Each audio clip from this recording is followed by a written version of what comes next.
afternoon po sa lahat po nating tagapakinig at sa lahat po nanonood ng ating 45th webinar series po na inorganisa po ng Xavier University po.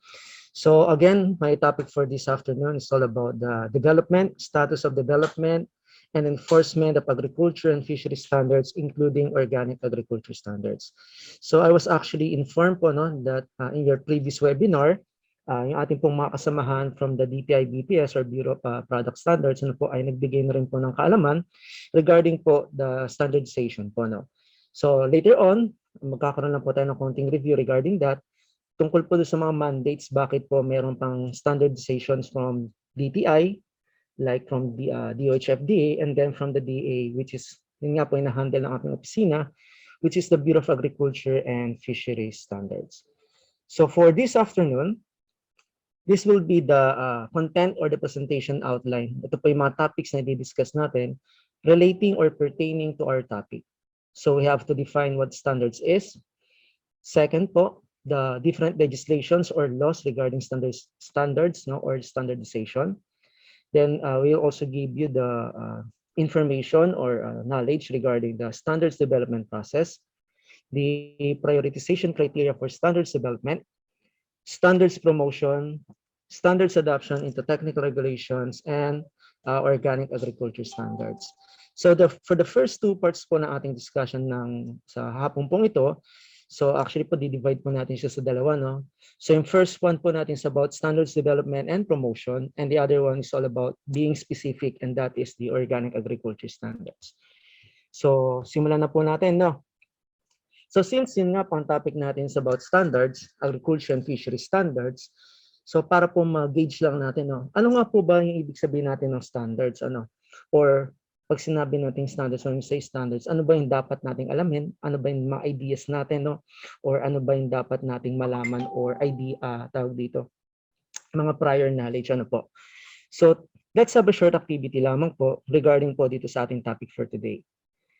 So for our participants po, maybe, may mga single po tayong kasama ngayon dito.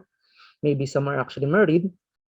But whether you're single or married po, so whether you're actually a male or female, during your time po, nung panahon na halimbawa ay tayo ay naghahanap ng ating mga kapartner, there are certain qualities that we're looking for in an ideal partner. So ang tanong ko lang po sa ating mga viewers po ngayon, so nung panahon po kaya na halimbawa ay tayo ay mga single or sa mga kasama po natin yan na mga single, ano po kayo mga qualities na hinahanap ninyo sa isang partner? Ano po kayo yung mga characteristics na hinahanap nyo or gusto nyo sa isang lalaki o sa isang babae na gusto nyo makasama habang buhay?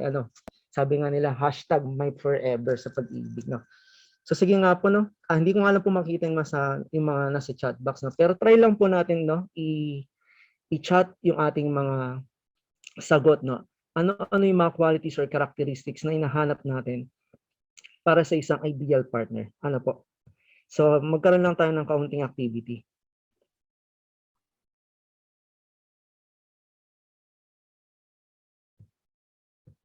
Sige nga po. So hindi ko lang po mababasa ibang yung sagot, so magpapatulong na lang po siguro ako sa mga kasamahan natin from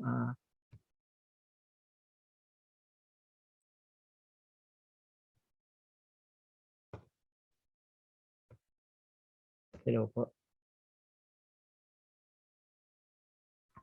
Okay. Chat nyo daw po kung ano yung qualities nyo for an ideal partner. Siguro, so, sir, maging interactive po tayo konti, Oo nga po. So, siguro sisimulan ko po, sir, ang akin po talaga, sir, it's not the it's not the external, but the ang akin po, yun talaga yung attitude po. So, yun. Okay. So, meaning to say, ma'am, when you're actually looking for a partner, whether it's external or internal, may nahanap ka pa rin characteristic or qualities, And of course, maaaring yung characteristic or qualities na hinahanap mo, maiba pagdating sa iba nating mga kasama. For example, sa ibang babae. Yes po. So, meron po I think po, sir, meron pong nag-answer sa Facebook. Teka lang po, at titingnan po muna namin yung comments kasi medyo mahinang internet. Ito po, si J. Mavel Masumpad. Sabi niya po, God-fearing and family-oriented. Grabe naman to sila. Wow. So usually, yan yung mga mahirap hanapin, ma'am. Oo nga po. Ito, marami po talaga sa audiences natin, sir, hindi tumitingin sa physical attributes kasi kanila is responsible daw po. Yung hindi lang marunong sa buhay po, pati na rin marunong din sa bahay. Actually, yun din yung gusto ko sa isang babae dati. Hindi lang marunong sa buhay, magaling din sa bahay, no? Pero yun po na ang bottom line po natin, no?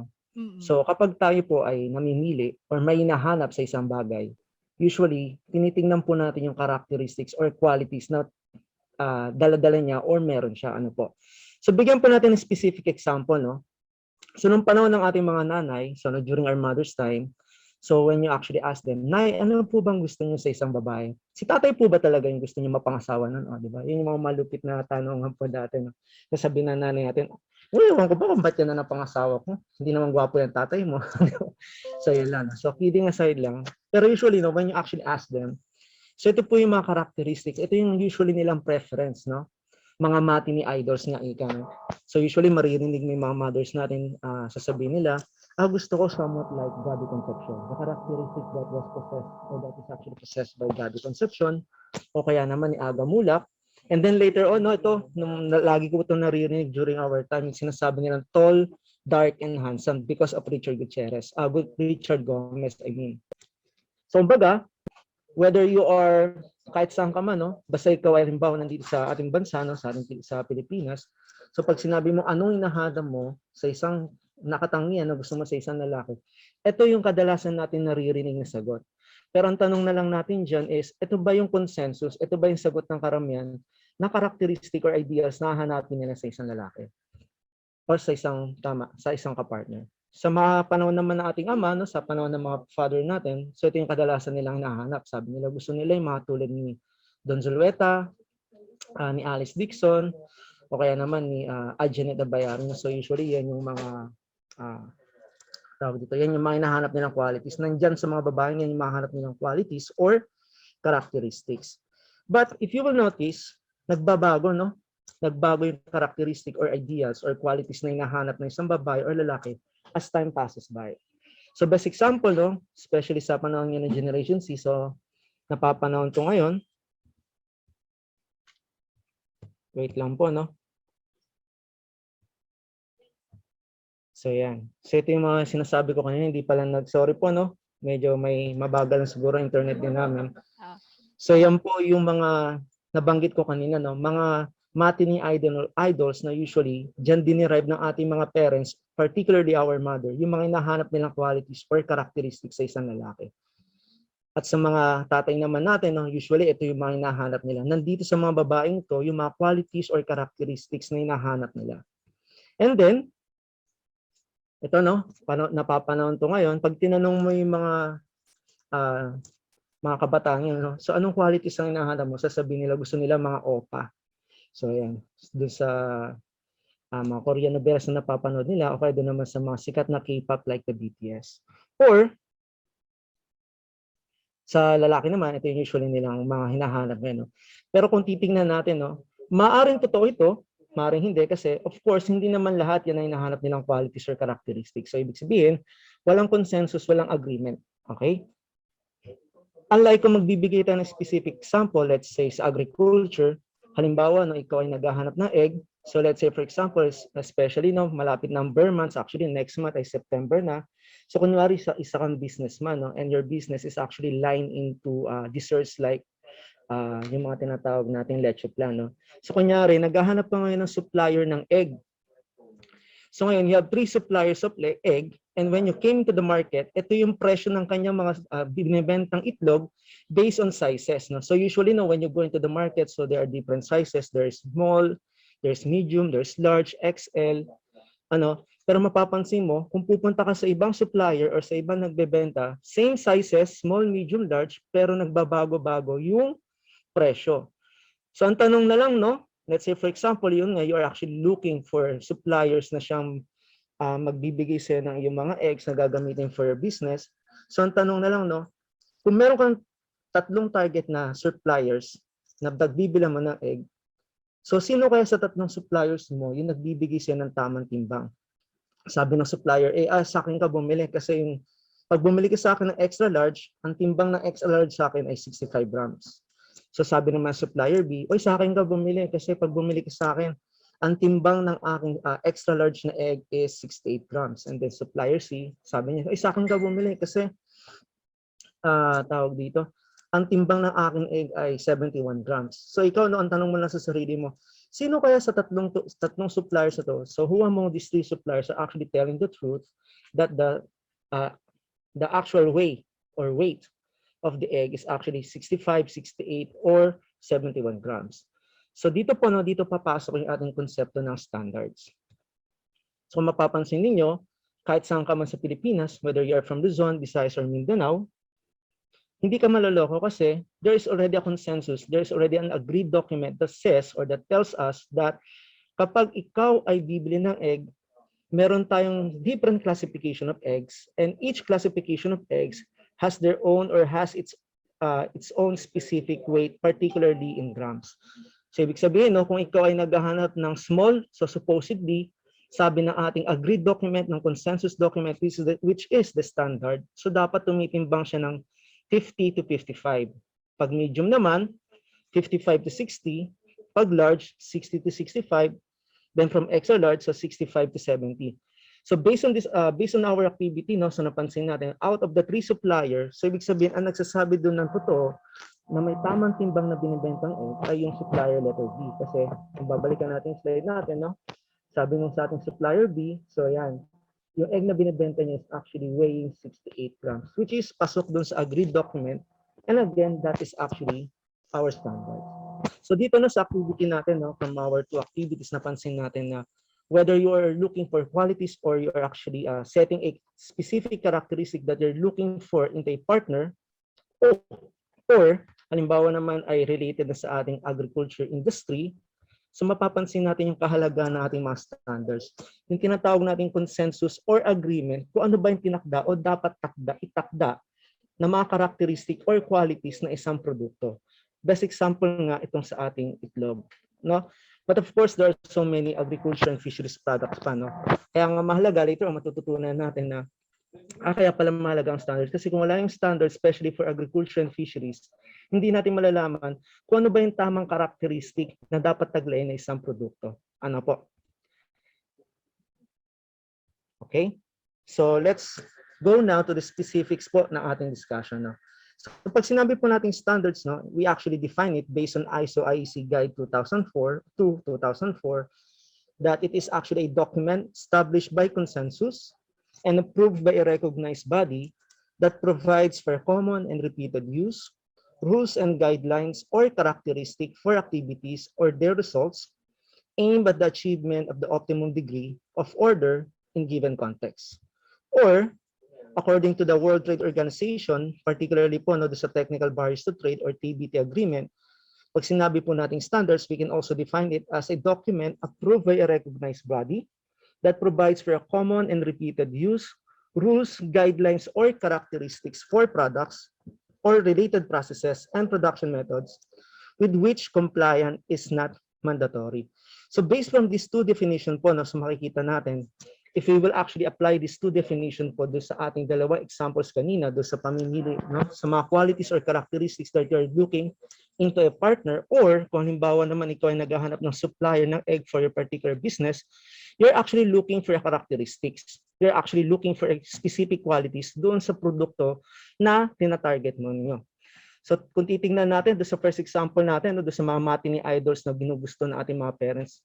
So first example natin doon sa kanina, walang agreed document. So ibig sabihin, hindi naman lahat ang hinahanap na karakteristik ay tulad ni Richard, no? Hindi naman lahat ang hinahanap na karakteristik ng lalaki ay halimbawa si Don Solveta or sa mga millennials niyan, no? Hindi naman lahat actually ngayon ay hinahanap nilang karakteristik ay actually mga karakteristik ng BTS or yung sa napapanood nila mga K-pop drama, no? So walang consensus, walang agreement.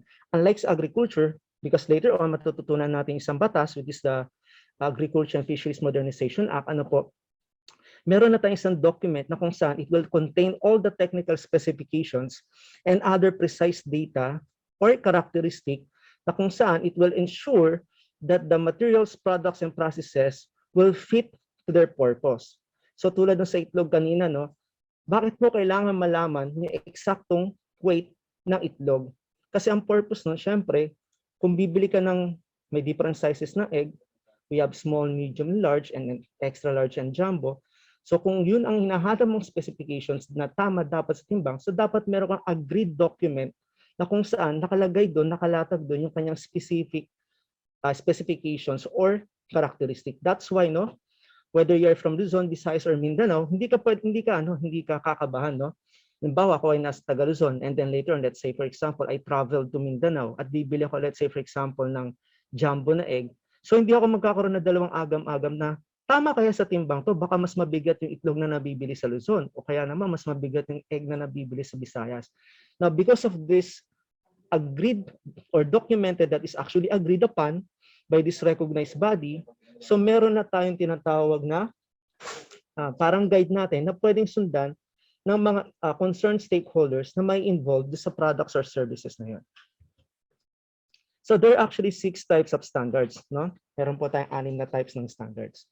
So we have specification, code of practice, and then method of test for this first slide. So when speak of specification, so these are actually explicit set of requirements to be satisfied by a material, product, system, or service. Sa amin po sa BAPS, ang best example po natin dyan is yung Philippine National Standards for Peanut. So nandun lahat yung specifications niya, no, na tinataglay kung paano yung magiging specifics or kung ano yung dapat taglahin na characteristic ng isang mani o ng isang peanut. And then we also have code of practice. So for the code of practice, nilalaman po nito yung mga practices that lead to meeting a particular objective. For example, food safety or quality in the standards. So the best example po nito is our organic agriculture standards. So isa po siyang halimbawa ng halimbawa ng code of practice. Why code of practice? Kasi pag binasa mo yung standards na yun, sasabihin niya paano maging ano-ano yung mga practices, ano-ano yung mga process na dapat mong sundin or gawin para yung farm mo ay maging organic. And then later on, ano ba yung objective ng standards na yun? Now, once you go into organic, siya po is more of a quality side. Kaya dito po sa definition natin, no, ang objective niya, dalawa lang pagpipilian. Either it's for food safety or quality. So another example po natin for the code of practice is the one that is presented on the slide, and that is the code of practice for the prevention and reduction of aflatoxin in corn. So meaning to say, pag binasa mo yung standard na to, yung code of practice na to, so mapapababa mo or mape-prevent mo yung aflatoxin sa corn. Kaya siya tinawag na code of practice. Then we also have method of test. So when we speak of method of test, so it is a definitive procedure to generate a test result. So examples po natin yan, yung mga sa aquaculture po, no? Like, and meron din po tayo for PNS for agricultural machinery, particularly for coffee grinders methods of test. Then we also have classifications. So when we say classifications, these are actually systematic arrangement or division of materials, product, and system services into groups. So pag sinabi pong classification, no, kumbaga ano yung classification, no? Halimbawa, you have small, you have medium large, o kaya meron ka namang class A, class B, no? So yun po yung sinasabi po natin dito sa classification. Then you have guide.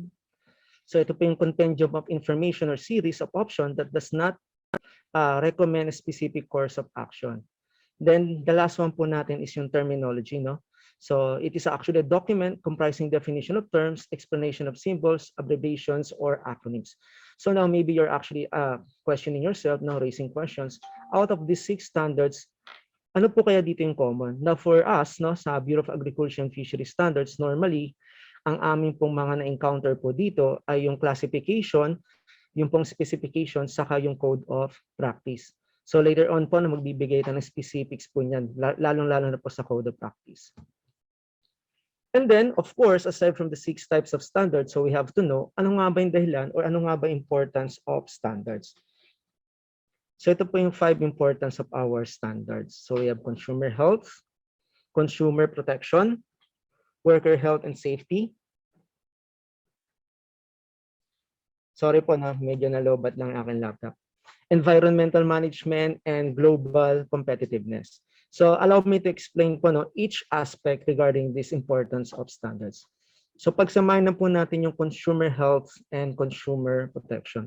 So let's say po, no, kanina, sa mga nabanggit nating types of standards. Kasi meron po tayo nabanggit doon na for food safety and for quality. So may mga standards po tayo na for food safety. So let's say, no, ano kaya yung allowable level? Halimbawa, kakain ka ng mani. Ano ba usually na, saan ba usually prone yung ating mga peanuts or mani? So usually prone sila sa aflatoxin. Of course, kung kakain ka ng mani, so may allowable level lang tong aflatoxins na kung lalagpas siya doon, magkakaroon siya ng harmful effect, particularly do sa kakain sa atin, no? Particularly sa humans. So with our standards, because our standards actually set the limits, no? Meron lang siyang meron siyang limit kung hanggang saan lang pwede aflatoxins na dapat aglayin. So kung mamimit niyo yung standards na yun at hindi siya lalagpas doon sa level na yun, so ibig sabihin, it will ensure na lahat ng kakain ay safe at protected. So yun po ang mini-meaning or yun po ating tinutukoy pagdating po dito sa consumer health and consumer protection. So with the use of our standards, because we actually set levels, allowable levels, like for example, for pathogens, for heavy metals, no, na allowed lang po or safe for human consumption, so we can actually ensure yung consumer health and consumer protection. Now, how about for worker health and safety? Now, there are other standards, particularly no, yung ating tinatawag na, for sure, iba po sa inyo, aware na po dito, we have the good agricultural practices, we have the good animal husbandry practices, and good aquaculture practices. Now, dito po, no, with these standards po, may mga provisions po sa standards na to na kung saan nire-require na dapat yung mga trabahador o yung mga workers natin ay nagwe-wear ng PPEs, no? Or they have to ensure meron silang mga practices na kung saan hindi sila, kung may expose man, hindi siya magkakaroon ng adverse effect doon sa health and safety ng ating mga workers. Kaya kung ipa-follow po ng ating mga practitioners or ng mga concerned stakeholders yung standards ng GAP, GAHAP, and GAQP, so may ensure nila yung workers' health and safety na meron sa kanilang operations. Then for environmental management, the best example that we can actually apply here yung sa good aquaculture practices. So let's say, no, gumagamit ka ng mga plastic strands, mga plastic straw. So dapat may mga provisions dun that actually explains na pag ginamit mo or after mong gamitin, no, yung mga plastic straw na ito, yung mga plastic na panalin na ito, so dapat hindi mo ito basta-basta na lang hinayaan. So once you follow the provisions, so nakakatulong ka sa environment. So therefore, nasusunod natin yung environmental management aspect na importance ng ating standards. And last po natin ay yung global competitiveness. So let's say, no, kanina nagbigay na tayo halimbawa, ano yung allowable level of aflatoxin, no? So meron lang allowable level for aflatoxins. Say for example, no, na-meet mo yung allowable level for aflatoxins or na-meet mo yung mga minimum criteria and specifications ng produkto mo. So ibig sabihin, since most of the standards po, no, ay harmonized naman po or actually reference sa mga international standards. So therefore, na-meet mo na rin or na-meet mo na yung criteria. So therefore, kung na-meet mo na yung criteria na yun, so kumbaga yung products na napoproduce mo, globally competitive na siya in the sense na yun nga, kasi yung mga specifications na yun, hindi lang naman galing siya sa Pilipinas. So meaning to say, hindi lang naman Philippines ang nag-set nun, gumamit siya ng reference which is actually internationally recognized. So therefore, yung mga products na napoproduce mo after following the standards are now globally competitive. So halimbawa, no, nagpo-produce ka ng organic fertilizers at sinasabi sa organic fertilizers, dapat ito yung taglayin na nitrogen, potassium, saka phosphorus level. So dahil yung ating standards for organic agriculture or particularly yung standards po natin for organic soil amendments ay harmonized na po, let's say for example sa ASEAN. So dahil sinunod mo yung standards mo na yun, so therefore yung na-produce mong product is now globally competitive kasi yung nagamit mong reference is actually aligned internationally. So ano po yung ating basic principles for standards, for the standards development? So number one, so ang ating pong standards ay actually science-based. So ito yung binabanggit ko kanina, no? So yung mga standards na dine-develop ni BAPS, hindi si BAPS actually lang ang nagtakda, no? Baka kasi isipin niyo, ba't natin susundin yung standards na yan? Si BAPS lang naman ang gumawa niyan. So baka yung gusto lang ni BAPS ang nilagay niyan. Actually that is actually a wrong connotation, no? Kasi yung mga standards mo natin, yung mga provisions, no, yung mga specifications na nilalagay po natin sa ating standards, lahat po yun is actually backed up by scientific studies and scientific data. And usually po, no, when the Bureau of Agriculture and Fisheries Standards is developing the Philippine national standards, may mga experts po tayong ini-involve or what we call the technical working group na ang bumubuo po dito ay coming from academe, other sectors like the private sectors na kung saan yung mga expertise po nila are all taken into consideration para po sa gayon ma-ensure natin na yung mga provisions or specifications na ilalagay natin are actually validated, no? Hindi po kasi pwedeng hindi validated. And of course, back up by scientific evidence and data. Then, second is that our standards po are internationally accepted and harmonized. No? Ito nga po yung dahilan kanina kung bakit nababanggit ko na once you follow the standards, let's say halimbawa ikaw po ay banana farmer, no? Or halimbawa ikaw ay may banana plantation at sinunod mo halimbawa yung ating standards for banana at na-meet mo po, no, yung mga halimbawa allowable heavy metals lang na nakalagay doon. Since yun nga po, yung ating mga standards sa international accepted and harmonized, particularly from Codex, IFOAM, and ISO, so mainstreaming competitiveness na yung product. So ito rin po, pagdating sa basic principles, no, ibig sabihin, aside from yung ating po mga standards ay science-based, ibig sabihin back up by scientific data and studies, so we also ensure, no, yung ating standards po ay harmonized sa mga available standards which are all available sa Codex, IFOAM, and ISO. And yung pangatlo po natin is that yung ating pong mga standards are actually consistent with international commitments, particularly po sa World Trade Organization, ASEAN, APEC, bilateral and multilateral agreements. So the best example po na may bibigay natin dito na consistent with international commitments is yung tinatawag natin Philippine National Standards for Organic Agriculture. Kasi po, no, sa ASEAN level, no, yung ating 10 member states po, yung 10 member countries po natin, so they actually come up with one standards for organic agriculture. So ang ginawa po natin, no, since meron na pong one standards for organic agriculture at the ASEAN level, so inadapt po natin yun, no? So yung mga commitments po natin doon, so inadapt po natin siya. So ang nangyari po ngayon, ang ating pong standards is na po siya, no, adopted na po siya or harmonized na po siya doon sa ASEAN o sa ASEAN Standards for Organic Agriculture.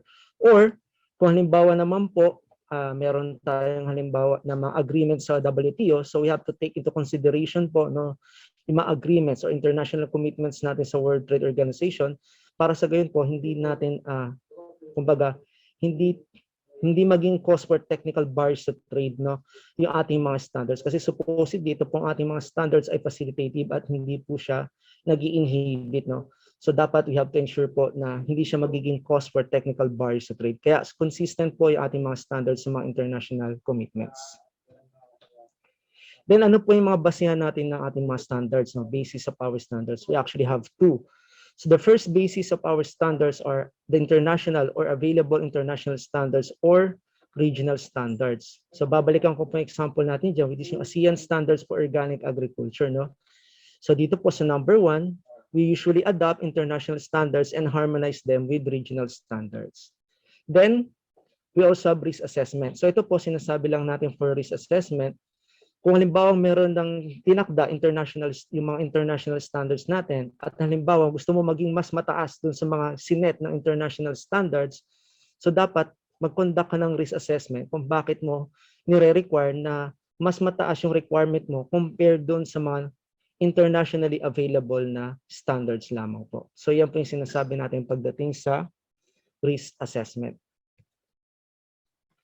Then ito po, no, ito po yung dapat natin tanda. So bakit nga po ba nagkaroon ng mga standard setting agency at bakit nga po ba kailangan na gumawa tayo ng mga tinatawag nating standards? Well, the number one reason for that is because we have different laws, no?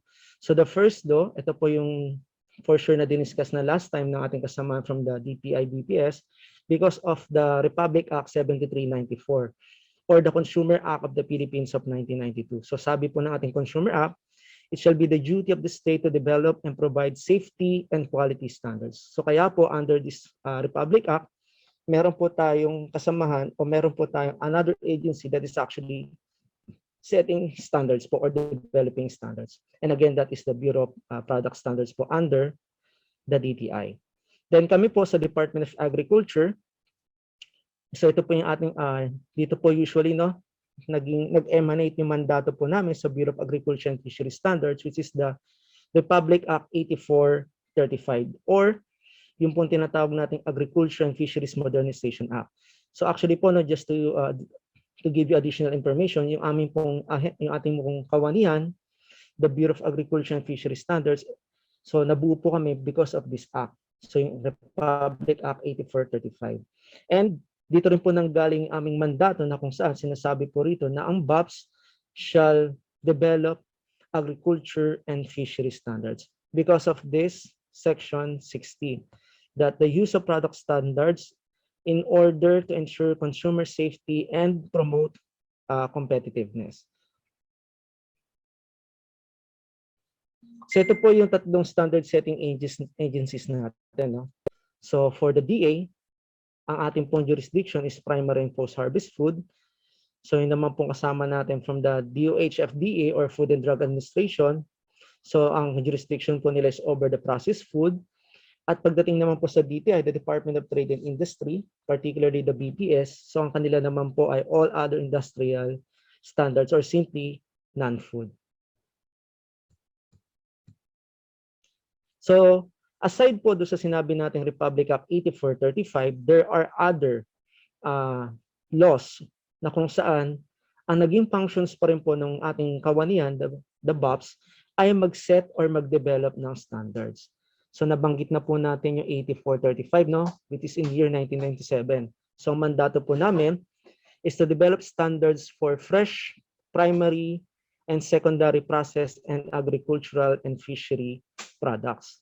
Then aside po dun sa after po ng year 1997, so in year 2010, may nadagdag po tayong Republic Act and that is the Organic Agriculture Act. So same pa rin po ating mandato, no? Gumawa ng standards but this time specifically for organic agriculture. Then after po 2010, we have in year 2013, so ito po, no, 10061 or the Agriculture and Fishery Mechanization Act. So dito po, yung pa rin po, no, same pa rin po ating function to develop standards, but this time, agriculture and fishery machinery tools and equipment. Then, same year po, no, 2013, so we have 10611 or the Food Safety Act. So dito po, ang amin naman pong mandato is to develop food safety standards for primary and post-harvest. So actually, ito rin pong Food Safety Act, yung nag-delineate ng ano po, no, ng mga products natin na kapag process and prepackaged kay DOH-FDA na yan. Then yung last po natin is Republic Act 10817 or the Philippine Halal Export Development and Promotion Act, which is in year 2016. At ang functions naman po ni BOPS is to promote halal standards for primary and post-harvest food. Pero if you will notice po, no, regardless po, no, kung ano man pong Republic Act po yan, so ang mandato po talaga na aming ahensya, na aming kawanihan, is to develop standards po, no. Except lang po sa organic because sa Organic Agriculture Act, aside po na ang BOPS po ang magde-develop ng standards for organic agriculture, sinasabi rin po sa Organic Agriculture Act na kami rin po yung magiging regulatory agency, no. So mamaya ipapaliwanag pa po natin yung maigi. So far po, no, ito po yung mga na-develop po na Philippine National Standards na po natin, no. Kanina po, we discussed the 6 types po ng standards. So in addition po do sa 6 types of standards, there are actually 2 classification of standards based on objective, no. Reiteration na lang po ito. Sabi ko nga kanina that 2 classification of standards based on objectives are quality and food safety. So when we speak of Philippine national standards based on quality, nakagawa na po tayo, no? So almost 57% na po ang nagawa ng BOPS. At pagdating naman po sa food safety, so it is actually 43%. So yan na po yung ating mga na-develop. So just to be updated po, no, dito po sa presentation ko, so 307 na po na-develop, pero kanina po, I was actually informed na to date, we already have 314 standards na po, no. So yun na po yung updated count natin as of today, 314 Philippine National Standards for Agriculture and Fisheries. So ito po, no, baka po tanungin niyo kami, since sabi nga namin, the Bureau of Agriculture and Fisheries Standards is the standard setting agencies pagdating sa agriculture and fisheries. So ang tanong ngayon, how do we develop standards? So usually po, we follow this process po, and this process po is actually translated into a quality procedure by the BOPs. So ito po, no, hindi naman po ito masyadong concern kasi nga po, ito po ay proseso ni BOPs on how we come up or how we develop standards. Pero for your information po, ito po yung step-by-step process. So either it's new, revision, amendment, or adoption. Ang susunod po namin gagawin doon is to create the technical working group. So, di ba sabi nga natin kanina, science-based po yung ating mga standards kasi hindi lamang si BOPs po ang gumagawa nun, but also different expert po from different sectors. And again, these sectors are the academe, private sectors, the farmers also, no, ini-involve din po natin yan minsan. So, nagke-create kami ng technical working group. Then after the creation of technical working group, gumagawa na kami ng initial draft. Then after the formulation of initial draft, magko-conduct kami ng initial stakeholder consultation. Then after the consultation, magko-convene ulit yung technical working group for the meeting.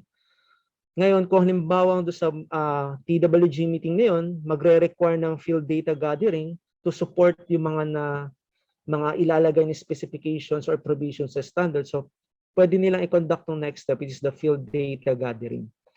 Then, kung halimbawa ko-conduct nila to, so there will be another TWG meeting. Then after the TWG meeting, so magkakaroon na po tayo ng working draft, no, ng Philippine National Standards. At saka pa lang po tayo magsi-circulate. So dito po sa ating public circulation, so dito po, no, usually ito po yung tinatawag namin online commenting, no, so magko-comments po yung mga concerns na involved, no, yung mga stakeholders involved. So yan, kung gusto niyo po mag-comment sa isang standard, so pwede niyo po siyang puntahan sa aming website. So yun, kung okay na po sa inyo or hindi yung mga na-develop or na-draft na standards. Then magkakaroon po tayo ng finalization meeting to discuss po, no, since public circulation po yan. So of course, may mga comments po yung mga iba't ibang stakeholders from different sectors. So i-discuss po yan during the finalization meeting. Then after the finalization meeting, saka po tayo magkakaroon ng final draft. And this final draft will now be endorsed to the DA Secretary for his signature. At saka po siya maaprubahan. So what is important po, no, dito sa steps na to ay ito po, no, endorsement to DTI BPS. So sir, sabi mo kanina, may 3 standard setting agency na, and each standard setting agency po ay may kanya-kanyang mandate because of the different laws. So bakit na-involve po dyan yung DTI sa process ninyo? So ang sagot lang po natin dyan ay napakasimple kasi po ang DTI BPS po ay yung ating national repository. So kumbaga lahat po, no, even sa DOH, lahat po ng standards na na-develop ng DOH and including po the Department of Agriculture, dadaan po siya sa DTI BPS as the national repository and notification to relevant regulatory agencies. Then once po na dumaan na po sa DTI BPS, saka pa lang po siya magiging Philippine National Standards. So yan po yung prosesong sinusunod namin for the development of our agriculture and fishery standards. So ito po, no, ito po yung mga pinanggagalingan ng ating mga standards. Kumbaga, saan kami nagkakaroon ng idea, saan kami nagkakaroon ng mga, kumbaga, kung ano yung mga susunod na idea, kung ano yung mga susunod na i-develop na standards. So usually, nanggagaling siya, of course, sa mga regulatory agencies natin, sa codex, kasi ito yung kanina na yung basis, no? International standards, no? Then sa PICAF, kung meron man, other DA programs such as the high value crops, livestock, halal, rice and corn, private sector groups, and ASEAN sectoral working groups. So ito po yung mga sources ng ating mga for the need for new, amended, revised, and adopted standards. So balikan ko lang po to, no? So though ito po yung mga, no, sources ng ating standards, we have 6. So kahit saan man po manggaling ating source, ito naman po ay dadaan sa tinatawag nating prioritization criteria. Now in the prioritization criteria, dalawa lamang po yan, no? Either it's high priority or low priority. So let's say for example in this slide, ito po yung prioritization criteria for agriculture and fisheries for food. So kung mapapansin po ninyo, ito po yung maximum rating niya and these are actually the criteria. So Kapag may natanggap kami request, so ang gagawin lang po namin sa BOPS, so isasubject po namin siya dito sa prioritization criteria at bibigyan po namin siya ng rating. So maximum rating po na pwede natin ibigay is actually 100. Now, kailan siya magiging high priority? So dito po na nakalagay dito, no? So total minimum rating to proceed with standardization is 60. So ibig sabihin, pag may natanggap kami request from any of those 6 do sa previous slides, at halimbawa siya ay naging 60 and above yung kanyang rating because of this prioritization criteria, so mako-consider po siya as high priority. But if for example that is actually 59 and below, so siya po ay considered as low priority. So ito naman po yung prioritization criteria po natin for tools, machinery, and equipment. Okay po, no? So yan po yung ating for tools, machinery, and equipment. And this is for agriculture fishery structures. So kung mapapansin po natin, kahit ano man po dyan, ang kanya pong maximum rating is 100 at yung minimum po rating to proceed for standardization is 60. So that's it po no, for the standards formulation process. No? So gusto ko lang po idagdag no, sa Bureau of Agriculture and Fisheries Standards because of the AFMA or the Agriculture and Fisheries Modernization Act. So nagkaroon po kami ng dalawang division po. No? One of the division po is actually yung pong taga-formulate, yung taga-develop. And since no, hindi po magandang practice na ikaw na po yung nag-formulate, ikaw na yung nag-develop at ikaw pa yung magpo-promote, so meron po kami separate divisions that handle standards promotion and adoption into technical regulations. Kung maaalala po ninyo, during our definitions of standards, sabi po natin that standards are not actually mandatory. So meaning to say, standards are actually voluntary in nature. When you say voluntary, pwede mong gamitin, pwede mong hindi gamitin yung mga standards po natin, yung ating mga Philippine national standards. Pero if these Philippine national standards po is adopted into technical regulations, though sinasabi nating standards are voluntary in nature, so magiging mandatory na po siya kapag siya po ay na-adapt into technical regulations. So these are the different activities na ginagawa po ni BOPS when it comes to standards promotion. So usually po, no, just like this one po, no, the BOPS is also conducting webinars to promote the standards. We also develop explanatory manuals or illustrative guides. We also issue technical bulletins, comics, knowledge product registration to National Library of the Philippines, and we also have, or we also cater online short courses. Now, kung gusto niyo pong makakuha ng mga kopya nito, no, or maka-access, you can actually visit also our page po. So mamaya po i-promote din po natin. So as of now po, no, in year 2020, nung kasagsagan po ng pandemic, no, so meron po kaming 6 na webinars na na-conduct to promote our standards. And these are the titles po ng mga webinars na na-promote natin. Again, all related to standards. So we have for GAHAP for swine, good aquaculture practices. Chikahan sa bakuran, ligtas na gulayan sa tahanan. So we also have food safety related standards on cacao beans, pesticide residue in crops, and food safety related standards for dairy. So yan po yung 6 na webinars na na-conduct namin to promote standards. Then for 2021, so it's only August po, August pa lang. So though it's already only August, so we have already conducted 4 webinars to promote the standards. So ito po yung una, no, I bet nutritious, I bet delicious, pinakbet na pinakbet. Yan. Then safe and quality meats for healthy eats. Then fisheries, shrimply prawn some practices, achieving food safety and ensuring quality in shrimp and prawn productions, and yun pala yun. So ito naman po yung mga explanatory manuals, no, and illustrative guides na na-develop na ni BOPS. So meron na po tayong na-develop na isang explanatory manual and 4 illustrative guides. So ito po, no, we also have issued 4 comic series, 8 technical bulletins, 7 knowledge KP with ISSN, and 114 KP with ISBN. Knowledge product po, no.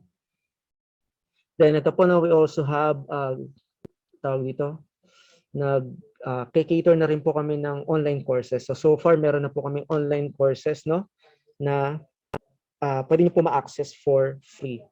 So ito po yung mga titles po ng mga online short courses na meron po tayo sa ngayon. Now, as mentioned po, no, nabanggit ko kanina, so standards are voluntary in nature, so they will become mandatory once they are adopted into technical regulations. So sa ngayon po, no, meron na po out of the 300 developed Philippine national standards, so meron na po tayong 53 na standards which are actually adopted into technical regulations. So out of 53, 40 po doon is food safety related standards and 13 po are actually quality related standards. So ito naman po yung targets ni BAP from 2021 to 2025 regarding po sa Philippine national standards that we adopted into technical regulations. So ito po yung enforcement side na sinasabi natin kanina. So there's one division, the developing standards, and there's one division in the BOPs that is actually responsible for the promotion and adoption into technical regulations. So yearly po na from 2021, 2022 hanggang 2025. So ito po yung targets namin. Increasing po siya, no? So by the end of 2025, ang target po namin is that there are 99 food safety standards that is translated into technical regulations. And there are at least 70 quality standards translated into technical regulations. Now, pagdating po sa organic, no? Ito na po, no? For organic, there are 8 organic agriculture standards with technical regulations. So ito po, no, we have DC number 33, series of 2015. So ito po yung rules and regulations on the registration of primary and post-harvest organic food and non-food products. We have DC number 1, series of 2018. So ito po naman yung revised guidelines for the official accreditation of organic certifying bodies.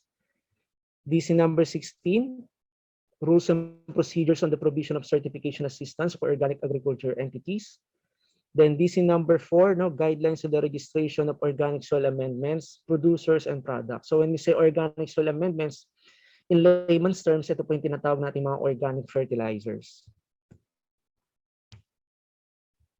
Then we have also guidance for the registration for organic biocontrol agents. Same po siya, producers and products.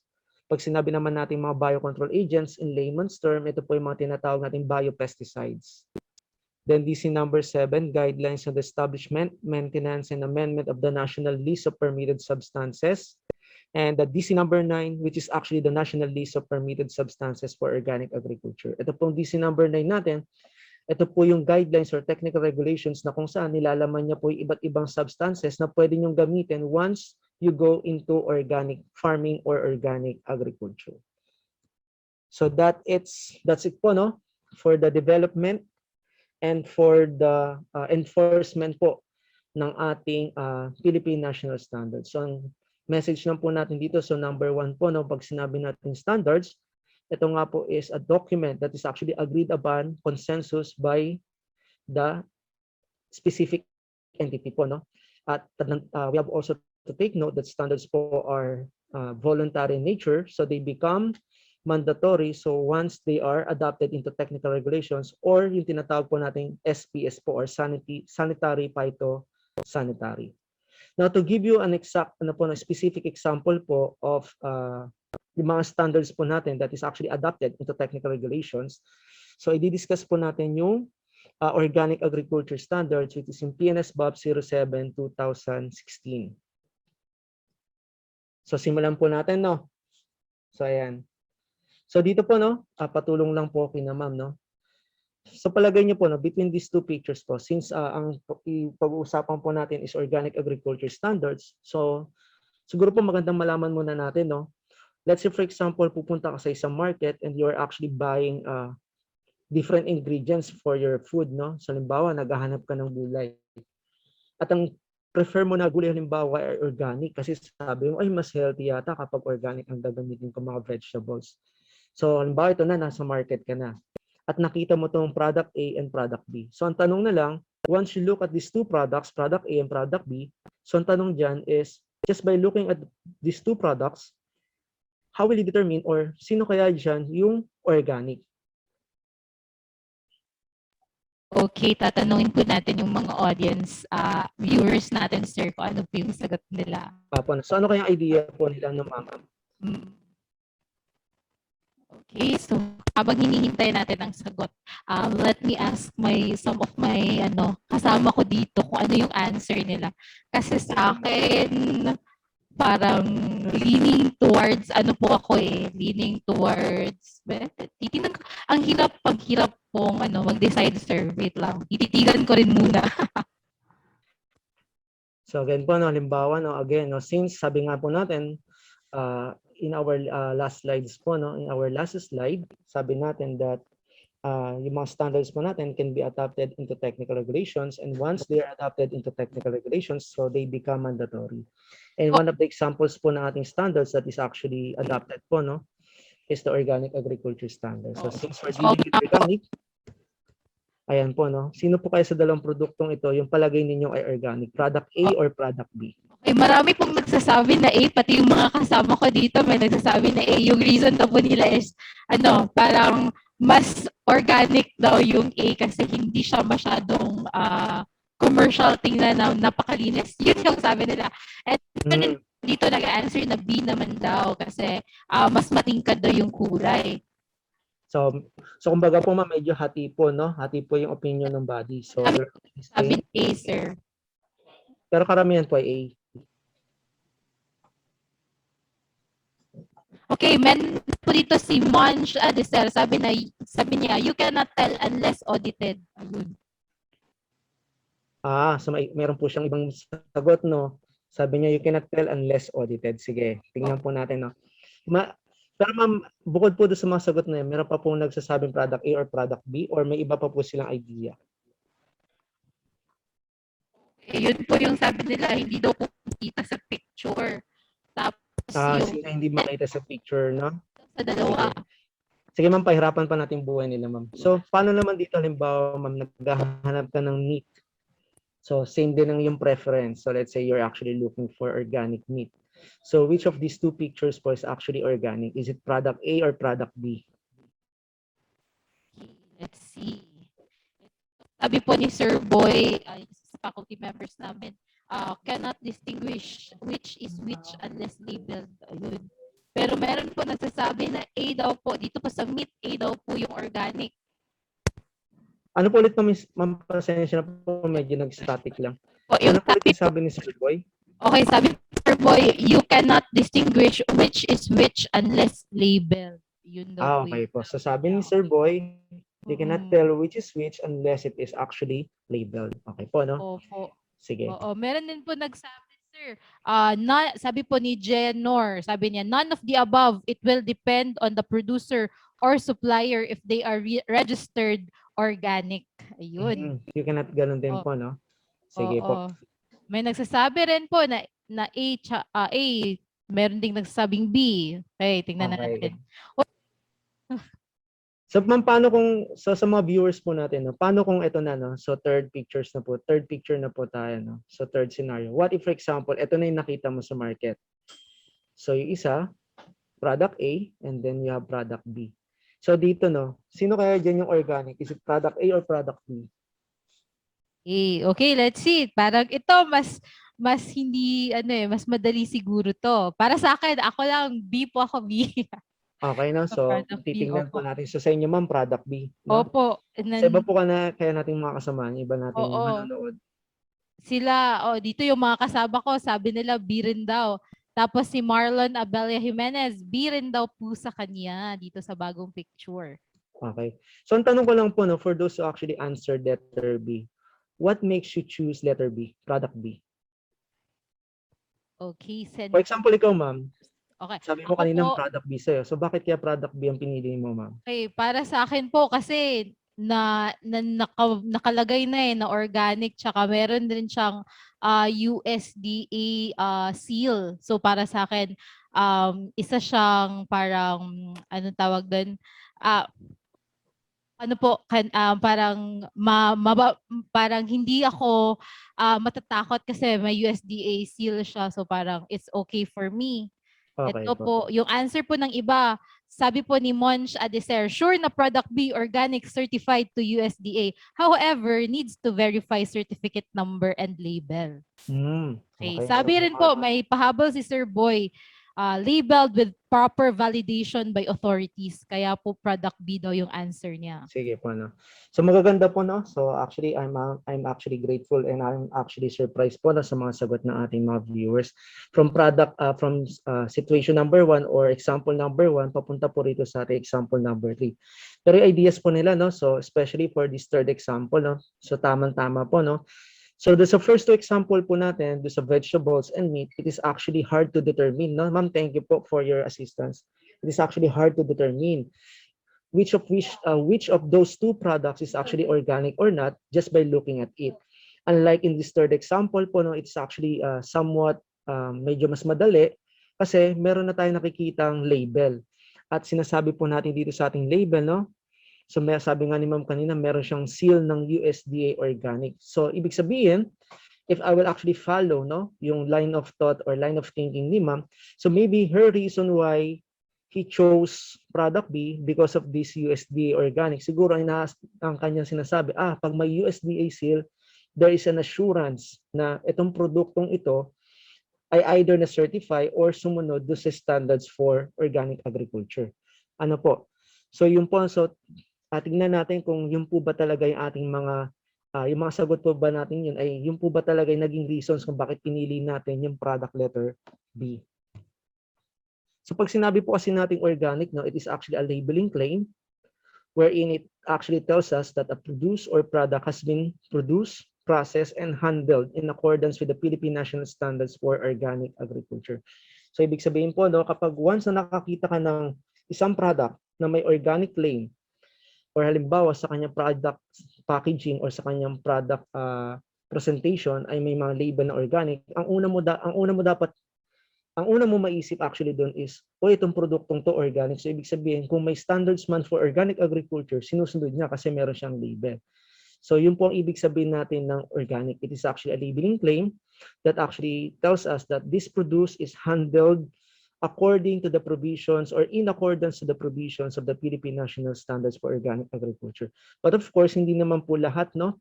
Hindi lahat na may label na organic tulad po ng mga idea ng iba nating mga viewers ay talaga namang organic. Sabi nga dapat na be-verify, no? Kasi meron tayong mga kaso na tinatawag na mislabeling na kung saan they just simply label yung kanilang product as organic pero hindi naman nila sinusunod, no, yung ating Philippine National Standards. Now, paano naging mandatory po yung paggamit nating Philippine National Standards for Organic Agriculture? If you can still remember, in one of our slides, sabi po doon, Republic Act 10068 or the Organic Agriculture Act, sabi po doon, no, ang BAPS po ay magde-develop ng standards for organic. Pero sinasabi din po ng RE 10068 that if you will label your your product as organic, kailangan ikaw po ay third party certified. So ibig sabihin, dapat ang i-allow lang natin na mag-label as organic are those products that actually undergone third-party certification. Kasi once you undergo third-party certification, it simply means na lahat ng provisions, lahat ng specifications na nakasaad doon sa ating Philippine National Standards ay nasunod mo or na-met ng farmer or ng operator. Kaya kung mag-organic kayo, ito po, no, tulad ng ating last topic, enforcement, no, sa kaya kung mag-organic po tayo, it simply means na dapat sinusunod natin kung ano man po ang nakasaad sa ating Philippine National Standards kasi po yun po yung nire-require sa atin, no. Kaya siya naging mandatory na po itong ating organic agriculture standards. Yan. So let's define na po yung organic.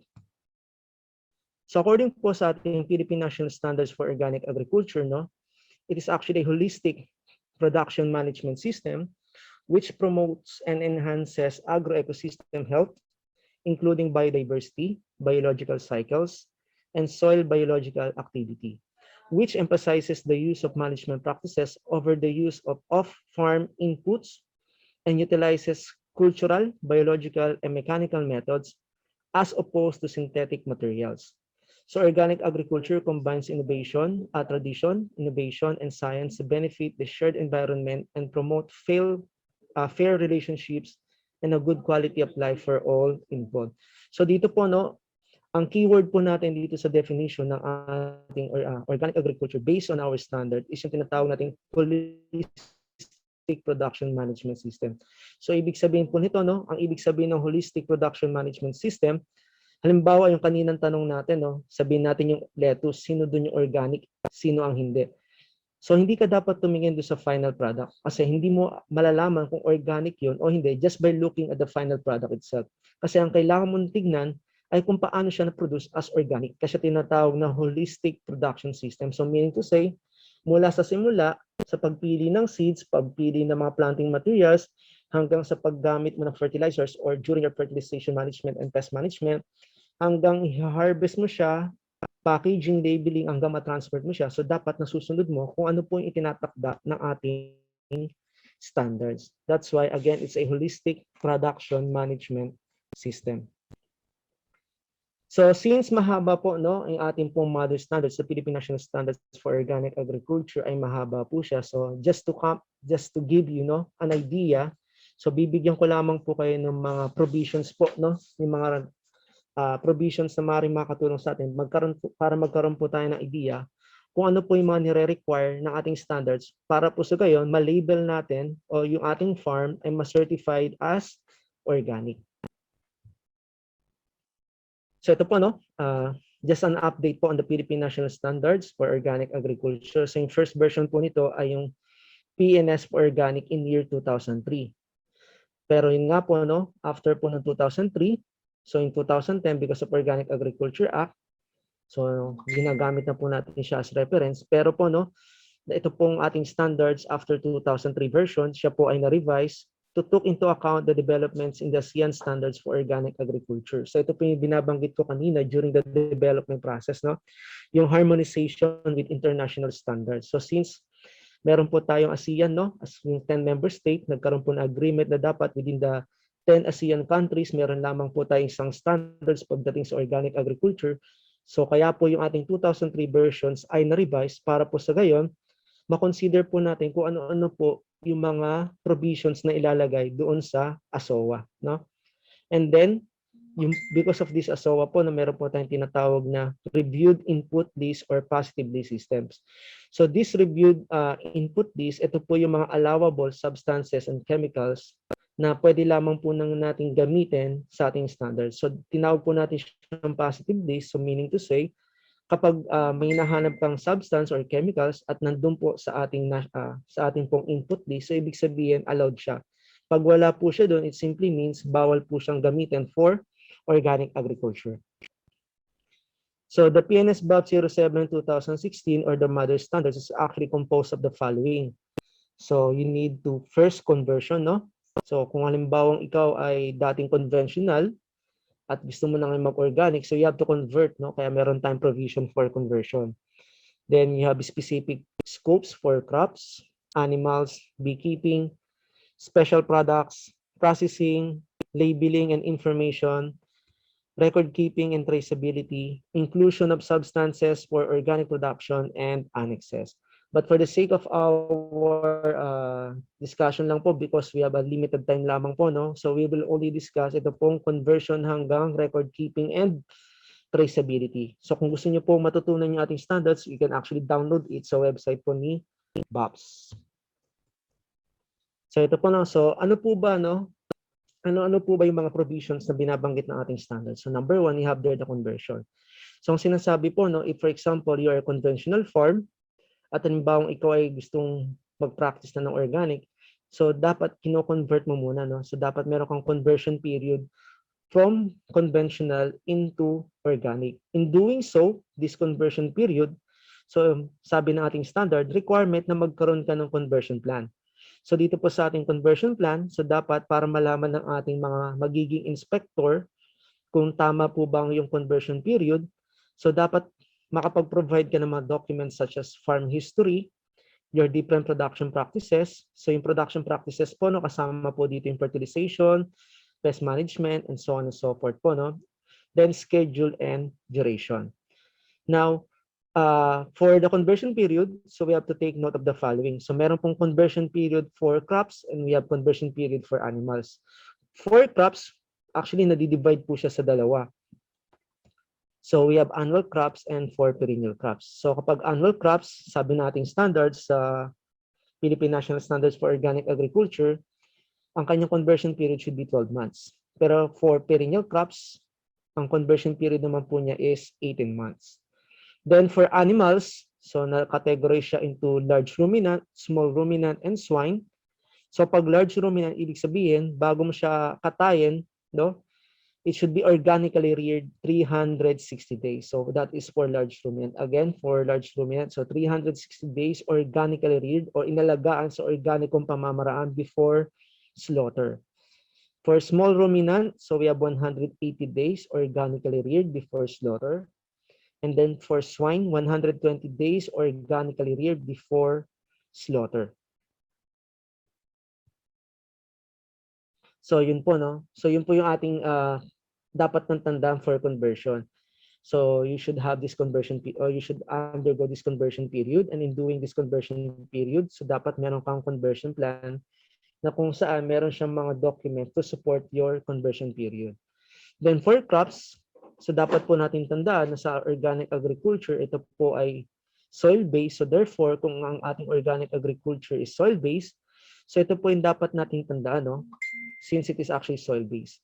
So first is that organic agriculture crop production system is designed to, number one, it is designed to enhance biological diversity within the whole system. Next, increase soil biological activity. Second, maintain long-term fertility. So for the second and for the third bullet, kasi nga po, no, since in organic agriculture, you are not actually allowed to use synthetic fertilizer. So ibig sabihin, hindi ka magiging dependent dun sa mga readily available nutrients na, let's say for example, nitrogen from urea. So therefore, magdidepende ka doon sa mga magdidepende ka doon sa soil activity, soil biological activity, na kung saan gagamit ka ng or gagamit ka ng ibang mga practices para sa gayon yung kailangan nutrients ng yung mga crops ay masusupplement ng iyong lupa. So ano-ano ba yung mga practices na ito? Halimbawa, ikaw ay magagawa ng crop rotation o kaya naman yung mga tinatawag natin green manuring o kaya naman paggamit ng mga organic fertilizers, no? So ito yung hinihingi nating standards pagdating sa crop production. Then we can actually use recycled waste of plants and animal origin in order to return nutrients to the land and thus minimizing the use of non-renewable resources. Then we also have to rely on renewable resources in locally organized agricultural systems and promote the healthy use of soil, water, and air, as well as minimize all forms of pollution thereto that may result from agricultural practices. So specifically, ang dapat nating tandaan sa crop, so what is critical there for the crop production is yung tinatawag natin choice of seeds and planting materials. So sa ating standards, ang hihingi natin doon, sabi sa ating, in one of the provisions, we have to use high quality and certified organic seeds and planting materials when available. So klaro po yun, no? When available. So ibig sabihin, kung may makukunan kang certified organic seeds sa iyong lugar, that should be actually your first choice. But if for example, no, wala ka naman makuha na ng certified organic seeds or high quality seeds sa iyong lugar, sa standards po natin, pinapayagan kayong gumamit ng mga non-organic seeds as long as it is not actually treated. Ano po? So yun po, no, iklaruin po natin yun. So sabi sa standards, as much as possible or when available, you have to use high quality and certified organic seeds and planting materials. But kung wala kang makuha, no, na certified organic seeds and high quality seeds, you can use non-organic seeds provided that they are not actually treated. So sir, how will we know if hindi treated yan, no?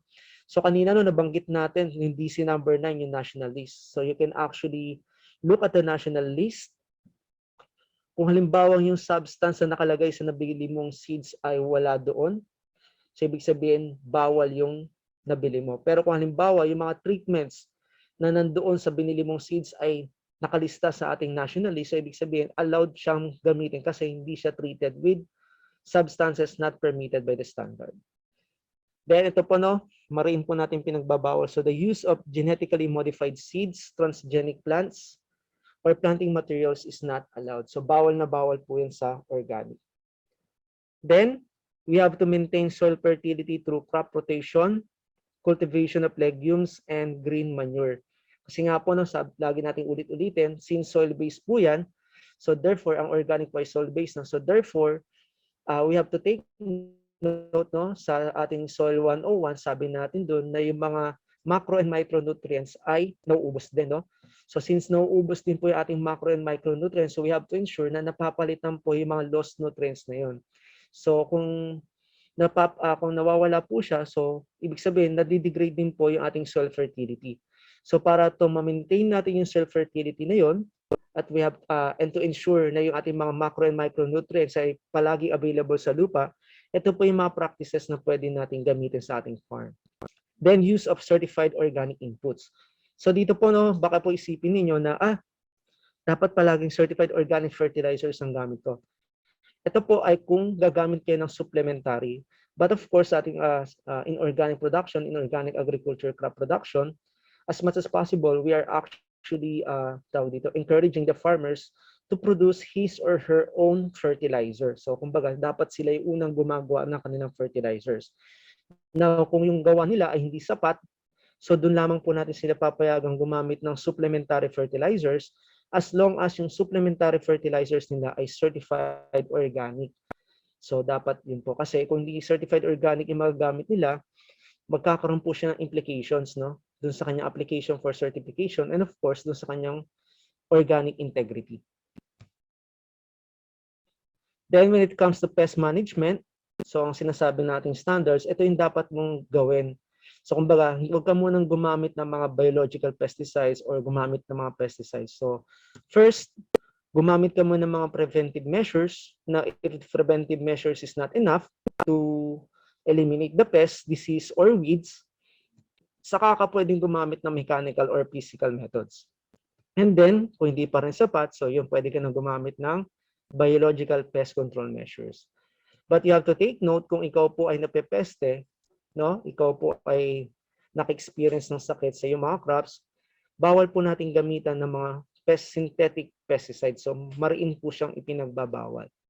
Then, for the last bullet for crop production, so we have to take note that sa organic, hindi natin maiwasan na maka-experience sa mga pollution or contamination from adjacent farm.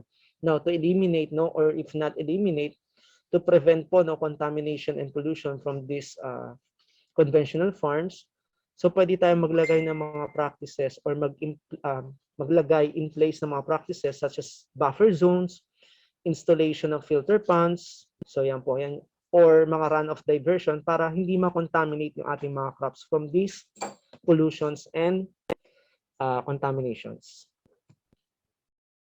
So these are some of the practices that is actually allowed in organic. So ito po yung mga physical methods po natin, no? So this is actually applicable for pest, disease, and weed management. For animals, so dito po tatlong bagay yung ating tatandaan for animal production. So number 1, animal welfare. Number 2, animal suffering. And number 3, biosecurity. Kasi po, if we will read thoroughly yung ating pong standards, nire-require po doon na dapat nasusunod po natin kung ano man po yung hinihingi ng Animal Welfare Act.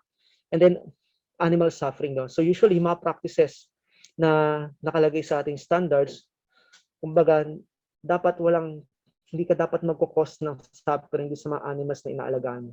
So kumbaga, dapat animal-friendly pa rin po yung mga practice natin nandun. And then, biosecurity. Why? Kasi po, no, pag sinabi natin biosecurity, it is actually yung mga protocols natin within the farms to prevent the spread of diseases. Kasi in organic, dahil nga po hindi natin pinapayagan masyado yung paggamit ng mga synthetic antibiotics, synthetic medicines, unless kailangan lamang po. So therefore, kailangan yung biosecurity measures mo ay in place para hindi ka pasukan agad-agad ng sakit. So kumbaga, ang essence ng biosecurity, the essence of biosecurity is for you to prevent the diseases within your farm. So ito po yung mga hinihingi ng ating standards as much as possible or as applicable. There is a sufficient free movement for your animals. So it will actually relate to our first concept po na sinasabi natin animal welfare. No? Kung titignan niyo po yung mga bullets na yan, will fall po doon sa una kong sinabi na animal welfare. No? Sufficient free movement, sufficient fresh air and natural daylight according to the needs of the animals, protection against excessive sunlight, temperatures, rain and wind according to the needs of the animals, enough lying and or resting area according to the needs of the animals. Then for all animals requiring bedding, so you have to use natural materials. Then you have to ensure there is a free access to fresh water and feeds according to the needs and animals and access to pasture. So yan lang po ba yung critical pagdating sa animal production. So another critical po aspect when it comes to animal production is yung tinatawag nating feeds.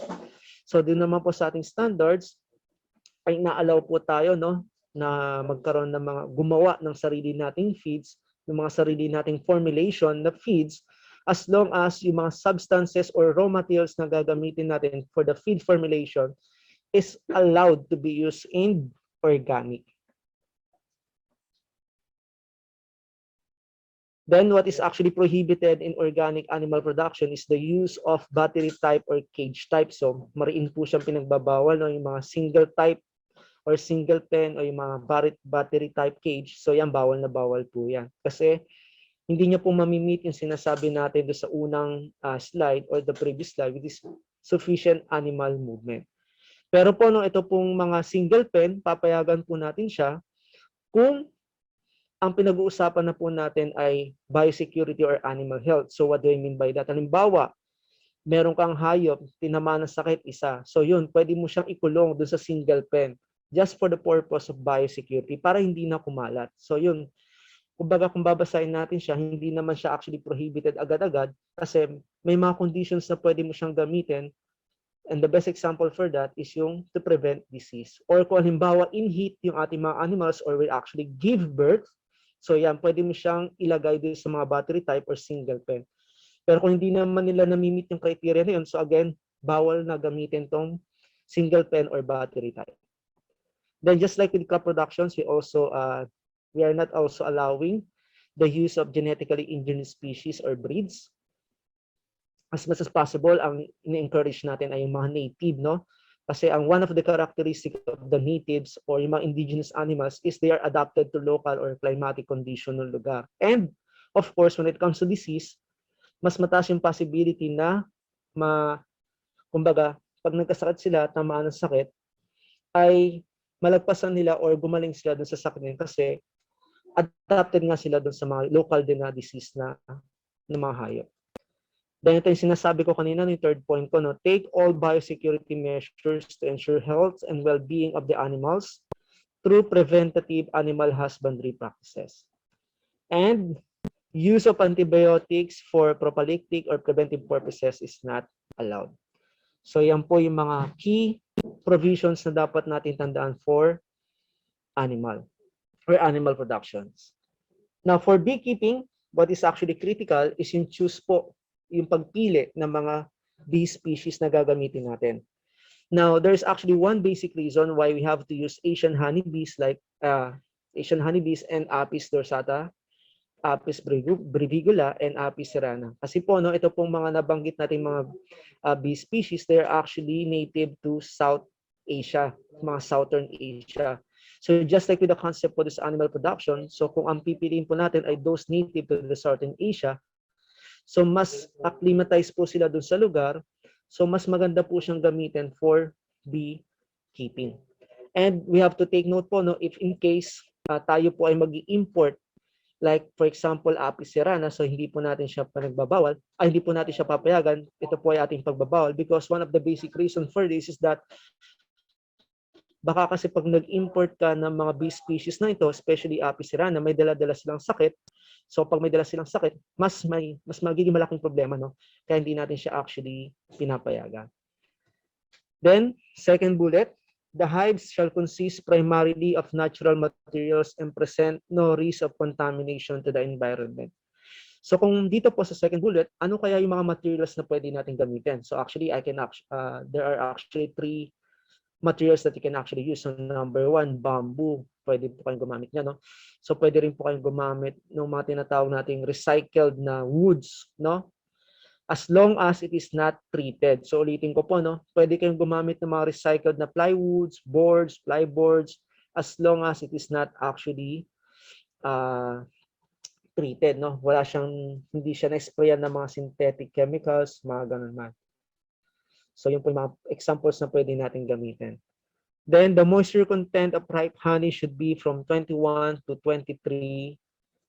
So for you to check whether na-meet na po yung moisture content, so pwede po kayong gumamit po ng mga tools, no, to check the moisture content. So just to add up, when it comes to organic beekeeping, so what is actually critical here is yung location po ng ating beehive. So according to our standards, so the best location of our beehive, so dapat within 3-kilometer radius, wala doong conventional farm or wala doong residential area. Kasi if, for example, yung location ng yung beehive, within 3-kilometer radius ay meron kang conventional at meron kang mga residential areas, we cannot consider it as organic kasi makaka-apekto siya kasi yung pagkukunan niya ng food within dun sa area na yun. So possible so may mamakuha siyang mga substances during nectar collection na hindi natin pinapayagan or makakontaminate dun sa mismong final product which is the honey. Okay po.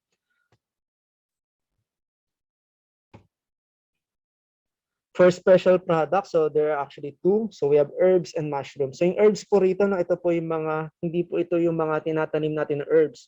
So usually po when we say special products, we are actually referring to yung mga wild herbs. No? So yan po yung dapat nating tandaan dito pagdating sa special products and mushroom. So for mushroom, what is actually critical there is the use of the substrate materials. No? So sabi po ng second bullet, so substrate materials for the production of mushroom must be free of pollutants, contaminants, particularly from heavy metals and pesticides and pathogens. So bakit critical yung substrate materials? Well, of course, yung nature of feeding ng mga mushroom. So ano ba yung nature of feeding ng mga mushroom? So di ba ito po ay usually absorption po. No? So kung halimbawa yung mga gagamitin nating substrate materials ay contaminated with heavy metals and pesticides. So since absorption yung kanyang modes of feeding, so there's a big possibility na ma-absorb niya rin yung mga heavy metals na to and pesticides which is actually not allowed in organic. Then what is critical for special products, particularly their herbs, is yung tinatawag po nating over-harvesting. So as much as possible, we do not allow yung over-harvesting ng wild herbs to prevent or to ensure sustainability of the species concerned. So sir, ano po yung dapat natin tandaan para malaman namin kung nag-overharvest ba kami o hindi? So let's say for example sa isang stock, so dapat 60% lang po yung harvest mo doon. And then sa mismong lugar, so dapat 60% lang din po yung i-harvest mo doon. So yun po yung tinatukoy natin dito, no? So bawal yung overharvesting para po sa purpose of sustainability ng species na pinagkukunan po natin. Then for processing, so what is critical for the processing is we have to maintain the organic integrity of the products all throughout the processing phase. So dito po, we have to make sure that the techniques and the ingredients that we actually use for the processing are all allowed and can be found in the national list. So ibig sabihin, kung kayo po halimbawa ay may involved sa processing of foods, so dapat yung mga gagamitin mo ingredients, no, or substances ay inaalaw pa rin po sa ating standards. Kasi kung hindi siya allowed, so the integrity of the organic product is actually at risk. Then another critical aspect for processing is compliance to relevant regulatory requirements, particularly the good manufacturing practices. So yan po yung dapat natin at least ginagawang at minimum nasusunod, no, yung ating good manufacturing practices. And compliance to the relevant regulatory agency should be met in conjunction with the requirements of the PNS. Next is for labeling and consumer information. So ito po, so this section applies to organic products that are produced, handled, and processed according to the PNS. So this means that products supplying organic farming systems may be labeled as organic or similar terms. So ang best example po natin for processed food po. So let's say no, ikaw po ay gagawa ng organic mango puree. So dito po sa first bullet, for you to label your product as organic, sabi dito, 95 to 100% is equals to organic. So ano po ang meaning niyan? Baka kasi isipin nyo, pwede pala 95% yung mango ko is organic, then yung 5% ko is non-organic. So yung mango puree na ipoproduce ko can be now labeled as organic. Actually, mali po yun. So meaning po nitong 95 to 100% is equals organic. So halimbawa, ang yung product is organic, is mango puree. So dapat yung 95% mo na mango is certified organic pa rin. So 95%. So yung meaning ng 5%, remaining 5% is other substances like citric acid, water, sugar. So yun yung remaining 5%. So kung i-add up mo yun, so yung 95% mo na certified organic mango and 5% other ingredients, so yun, pwede mo siyang tawagin as organic. Ano po? Kasama na rin po dun yung tubig, no? Then kapag naman po greater than 70, then less than 95%, so ang ililabel po natin sa ating products is only made with organic ingredients. Then the rest po, no? Pag halimbawang ikaw po ay nag-undergo ng conversion periods, so yung mga products po mo na yun ay should be labeled as in conversion products. Then for traceability and record keeping, no? Especially kung halimbawa yung iyong farm is not converted into organic as a whole. So meaning to say, let's say you have 10-hectare farm, and then yung 10 hectare na yun, hindi mo naman kayang i-convert that into organic. So let's say nagkuha ka muna ng 4 hectares and you converted these 4 hectares into organic. So dapat makikilala mo yung kinonvert mo na 4 hectare lands na organic dun sa hindi mo kino-convert o na-convert into organic. So that's why critical yung first bullet. So you have to ensure that there is a separate production site and each separate production site is identified by a name or code. So for the first bullet, so kumbaga lahat ng installations, lahat ng facilities, lahat ng structures na nasa loob ng iyong operations or ng iyong farm should be identified by name or code. Then, for traceability and record keeping pa rin, no? So you have to maintain, or operators shall maintain purchase, handling, and processing records. Then documentation and records shall clearly identify the source, movement, use, and inventory of organic from non-organic materials at all stages of productions or processing and handling. And last is that above mentioned record shall follow a retention period of at least 5 years. So ito po, no, critical po yung ating record keeping and yung ating traceability. Especially po, no, kung halimbawa during your production, let's say halimbawa, no, pagdating sa market, nalaman na yung one of your products is actually contaminated with harmful or not allowed substances. So with traceability and record keeping, mas madali kasi let's say halimbawa, na-identify mo na yung sa production 1A mo, yun yung na-contaminate lang. So dahil meron kang proper record keeping and traceability system, so mas madali mong mare-record lahat ng products dun sa iyong 1A na production site. So kaya mahalaga po itong ating traceability and record keeping.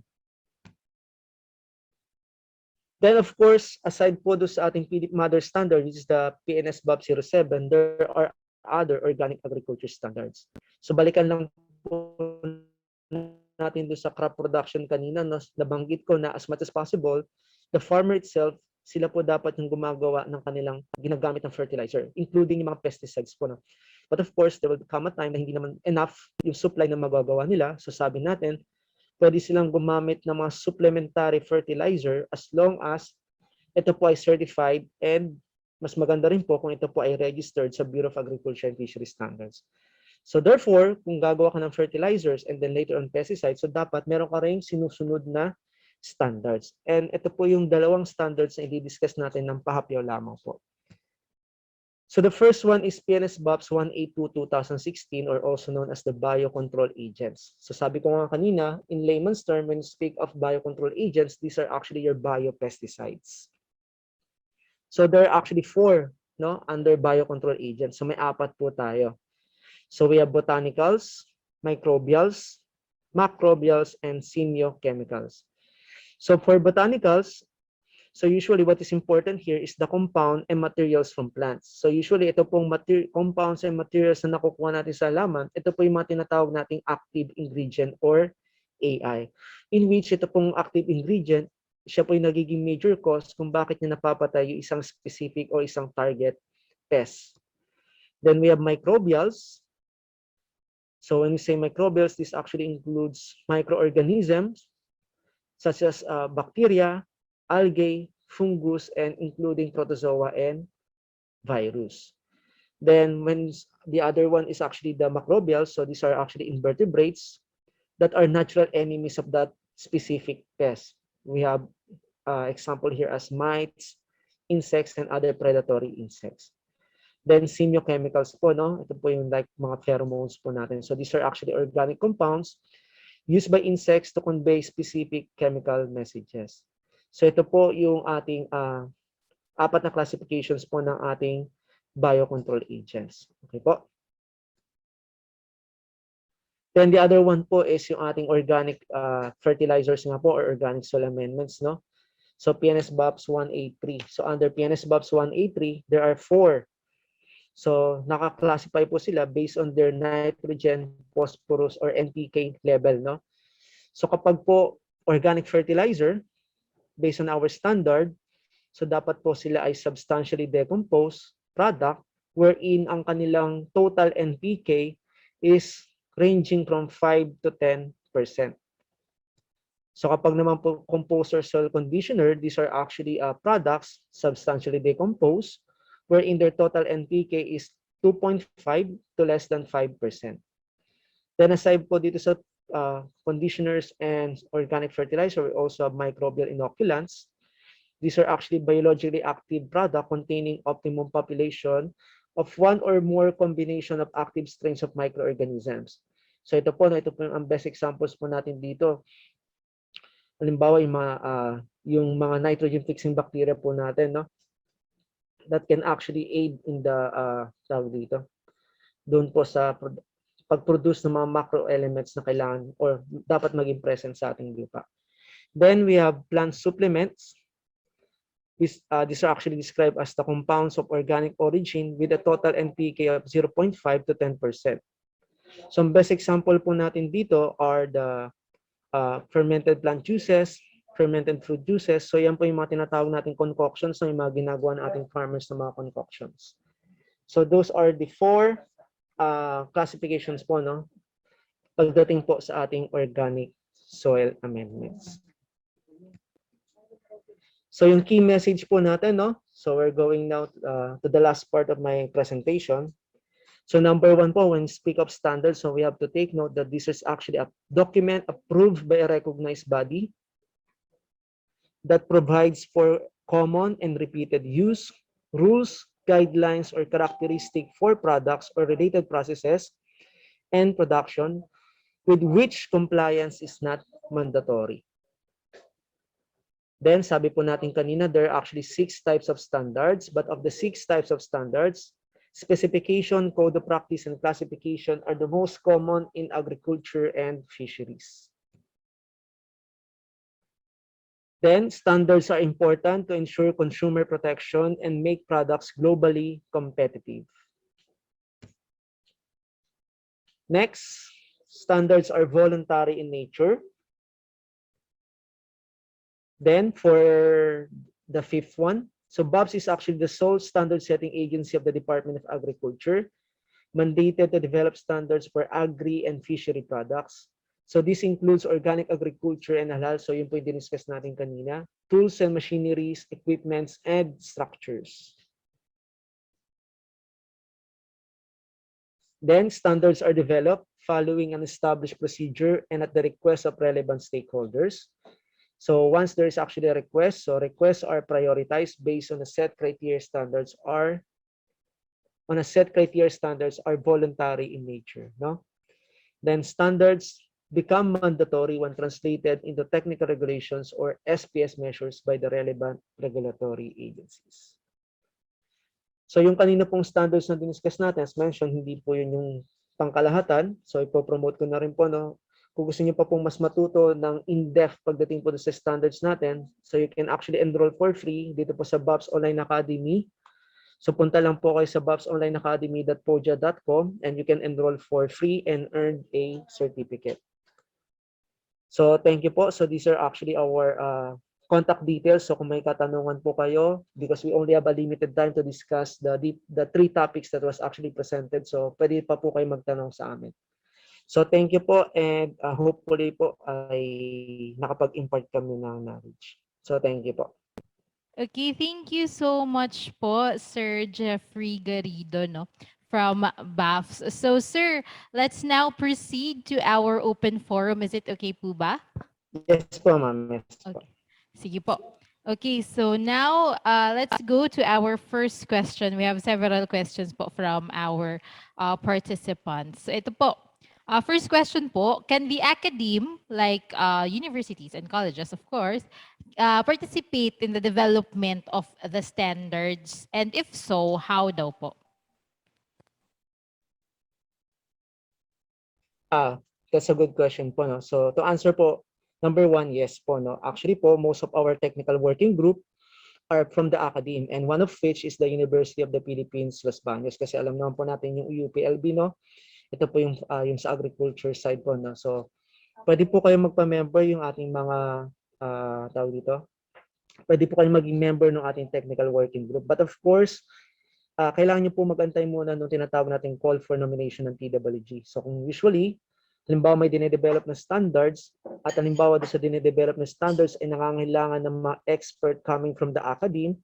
So kung halimbawa ang expertise nyo po, halimbawa magaling, halimbawa no, kayo po ay magaling sa isang particular na aspect at kailangan po namin na expert doon. So pwede naman po kayo mag-submit sa BAP. So meron po kami tinatawag na DA pool of experts, so pwede po kayo doon.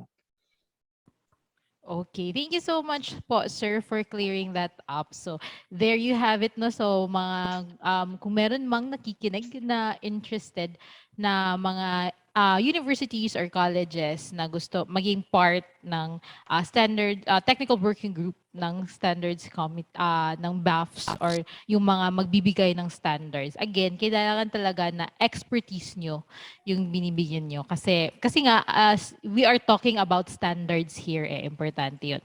Now po, let's go to the second question. This is from one of our Facebook Live viewers, Sherwin Obos Ramosa. Actually, natanong na po ito ni Sir Sherwin nung yung guest namin ay from the Bureau of Standards ng DTI. But sinabi rin nila na i-refer daw namin sa inyo kasi nga parang mas sa turf nyo to.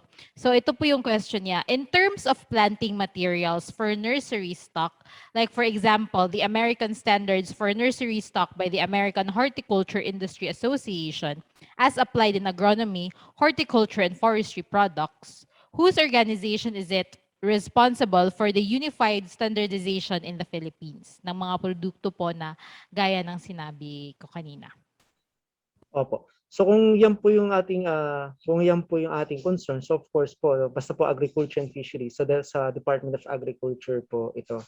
So hindi lang po masyadong aware ngayon kung meron na po ba talagang ginagawa na unified standards pagdating po sa ganyang aspeto. But again, it will be under po the jurisdiction of the Department of Agriculture to come up with such standards kung mapapatunayan po natin na kailangan po talaga magkaroon ng standards.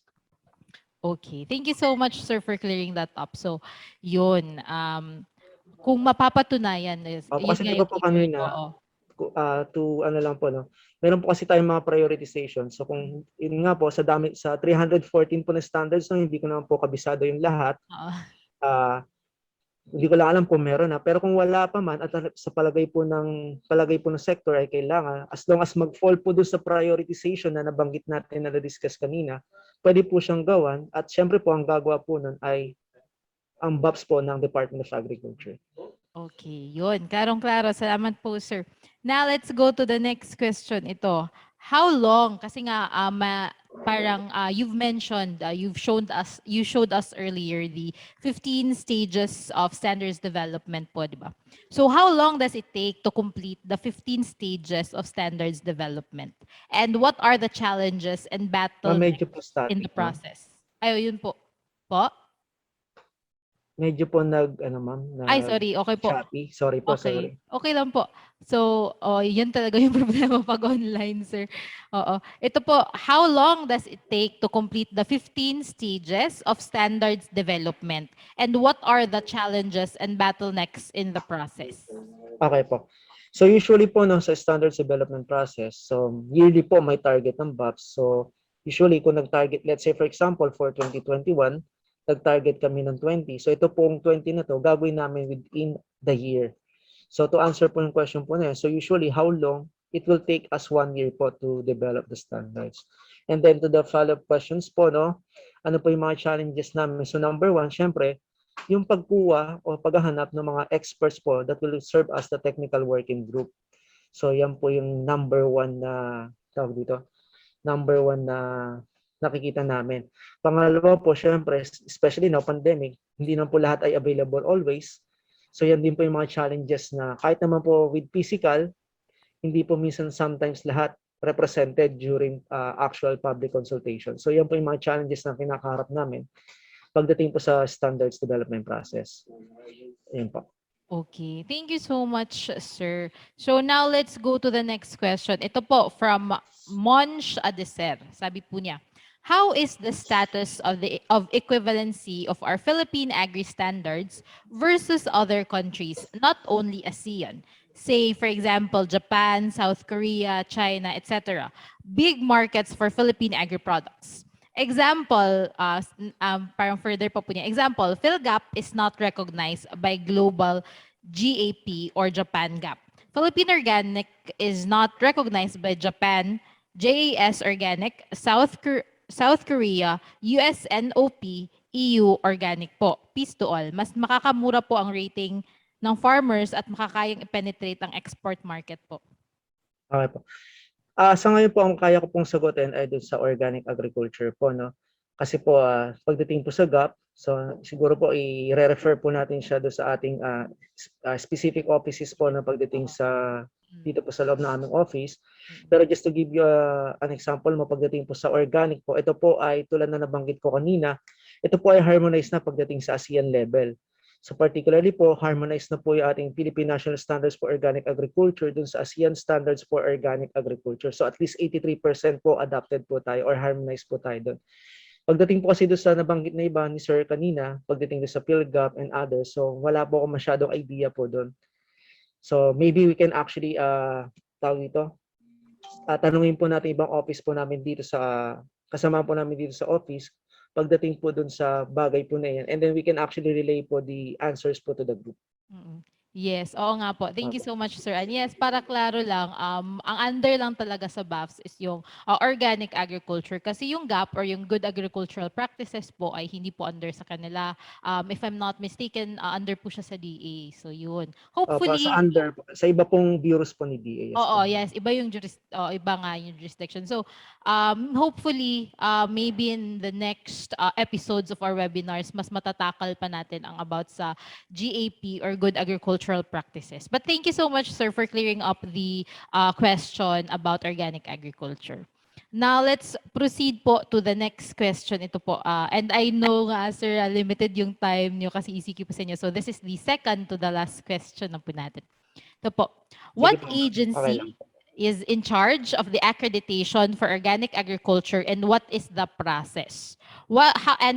Additionally daw po, how can smallholder farmers apply for this kind of accreditation? Sige po. Accreditation na po of organic certifying bodies. Do I hear it right po, ma'am? Ayun po. Yes, so kanina po na-present po natin, we have Republic Act 10068. Now just for the information of everyone, so Republic Act 10068 is now amended by Republic Act 11511. So doon po kasi sa RA 10068 natin, ang nire-recognize po doon ay tinatawag lang po natin third party. So unlike dito po sa RA 11511 na kung saan inamend na nga po niya yung RA 10068, we also now recognize participatory guarantee system as another certification scheme.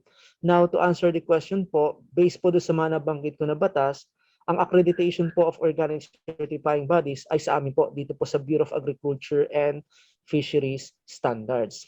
Okay po, so pwede po kayo mag-apply sa amin. Now, kaya ako po nabanggit yung dalawa, kasi po meron po tayong tinatawag na third party, no? So kung halimbawa gusto niyo pong magbigay ng third party certification, of course, you will apply as tawag dito, as an organic certifying body that will give third party certification. Ngayon, kung ang concern naman po natin ay yung halimbawa to provide sustainable cost, no, yung mga mabababang cost na type of certification, so doon po papasok yung RA 11511, which is yung participatory guarantee system. So kumbaga, this is another certification scheme na pwede po natin gamitin para po sa mga farmers, but still ang application po nito ay sa amin po, sa Bureau of Agriculture and Fisheries Standards, sa BABS pa rin po. So kung paano po mag-apply for PGS, so sa ngayon po, hindi pa po approved or signed yung ating IRR, and hindi pa po signed yung ating mga guidance dahil kaka-approve niya lang po itong taon po na to, no? So kaka-effect niya lang po ngayon taon na to. So maybe po siguro by the end of the year po may lalabas natin yung guidance kung paano kayo mag-apply kung gusto niyo man po maging PGS. Pero kung organic certifying bodies man po, we already have the guidelines on how you can actually apply as organic certifying, third-party organic certifying bodies. Okay, thank you so much for that, sir. Additional lang daw po, yung third party daw for application as third party po. Paano daw siya, and pwede po ba daw mag-apply yung mga academes din?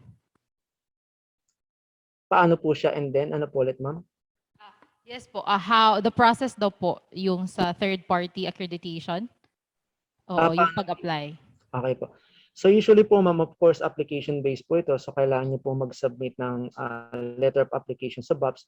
And aside po sa letter of application sa BAPS, meron po tayong mga criteria and requirements na dapat nila ma-meet. So lahat po dapat ng criteria and requirements na nakalagay sa ating department circular po, no? Yung nabanggit ko po kanina na department circular. So mamimit niyo po yun. And once na na-meet niyo po yun, so pwede na po kayo mag-apply. So kapag nag-apply na po kayo, so dadaan po kayo sa series of process, and one of the processes po na critical is yung pag-conduct namin ng audits po dun sa aplikante po natin. Okay, thank you so much, sir. Now, pumunta naman po tayo sa I think this is the last question na po daw. From Jessamay Dayagbil Ponsica Abuyog. Sabi po niya, how much does it cost to certify your product as organic? Okay po. Gusto ko lang po i-clarify, no? By RA 10068 and by RA 10068 muna po tayo, no? Si BAPS po ay the accreditation, kami po yung nagbibigay ng official accreditation doon po sa ating mga organic certifying body. So therefore po, hindi po si BAPS yung nagsicertify sa mga farms, sa mga farmers, sa mga operators po. That's why I cannot actually give the exact price kung magkano man po yung certification. But as far as I'm concerned, when you say single scope, halimbawa crops lang po siya o kaya animals, so usually po nagre-range siya ng mga 50 to 70,000. So ganun po siya. Pero kung halimbawa group naman po, no, halimbawa kanina po yung nabanggit ko is for individual farmer applying for one scope. So kung halimbawa kung 2 scopes yan, so i-add nyo lang po yun. So halimbawa meron siyang crop production, meron siyang animal, so possible maging 140 or 100,000 kung i-add natin. For group certification naman, so usually nagre-range to ng mga 100,000 per scope. So kung ganun din, kung ilang scopes yun, halimbawa dalawa, so add mo lang, so magiging 200. But again, hindi kami nagsicertify dun sa mga farmers po nito, lalo na pag third-party certification. Okay. Thank you so much po, Sir Jeffrey, for Okay po. answering all our questions. And yun, klarong-klaro rin po na binigay nyo ng mga sagot sa amin. So, sir, before we end this episode, this webinar, we'd like to ask lang a message from you to all of our viewers right now. Since we have viewers from different sectors now, we have those that are from the academe, we have those from the different government agencies and local government units, and we also have those from the private sectors. Ano po yung gusto niyong sabihin sa kanila? Ayun po. So first and foremost po, we would like to take this opportunity po muna to thanks po sa organizer po ng webinar po nito. On behalf of our Director Mario Mula, so thank you po sa organizers po. Well, of course po, ang gusto ko lamang pong sabihin, yung importance po ng ating Philippine National Standards, yung ating various agriculture and fisheries standards po natin. So though ito po ay sinasabi nga po natin, these are actually voluntary in nature, but may mahalaga po silang gagampanan o may mahalaga po silang ginagampanan pagdating po doon sa pag-ensure ng ating mga produkto to be globally competitive and to ensure the consumer health and safety na rin po. Kaya kumbaga, kahit na ito po, karamihan po sa ating mga standards ay voluntary, maganda pa rin po na gamitin natin sila sa ating po mga farm practices at kung paano po natin ipuproduce yung ating mga agriculture and fishery products. Pagdating po sa organic agriculture po, we can also, we would just like to say na yung organic po is actually one of the ways na makaka-contribute po to prohibit the use of harmful chemicals that are actually dangerous po sa ating environment. So with organic agriculture po, kumbaga, it is actually one of our means to give back to the environment, and then later on makakontribute po siya doon po sa pag-lessen po ng ating mga harmful chemicals that contributes to climate change and global warming po. So with that po, so I hope po we can expect po na yung ating mga participants na to take a look at the different standards, Philippine national standards, and promote po natin to sa ating mga farmers na gamitin po nila para po sa gayon maging globally competitive po yung ating mga agriculture and fishery products. Thank you po.